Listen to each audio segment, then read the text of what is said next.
Hello friends, 16ই August সন্ধ্যা 8টায় social মিডিয়ায় ছড়িয়ে পড়া খবর ও ছবি ঘিরে শুরু হলো নূতন জল্প।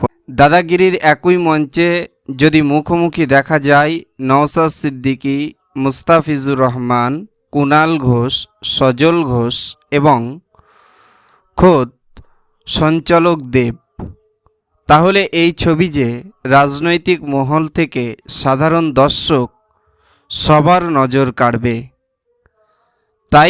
তাই বলাই বাহুল্য।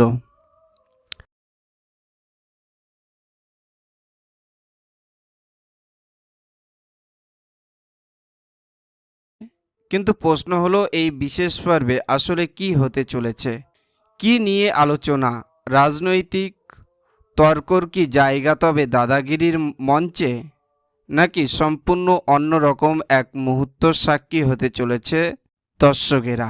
জানা যাচ্ছে দাদাগিরির মঞ্চে রাজনৈতিক মতাদর্শের একে অপরের থেকে সম্পন্ন ভিন্ন কয়েকজন পরিচিত মুখ একসঙ্গে দেখা যেতে পারে বা সোশ্যাল মিডিয়ায় ধীরে ধীরে আসছে।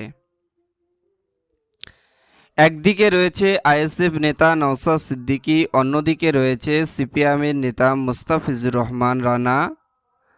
তাদের মধ্যে একই মঞ্চে কুণাল ঘোষ এবং সজল ঘোষ, টিএমসি ও বিজেপির এই দুই ভিন্ন মতের শিবিরের পরিচালনার মুখ। আরও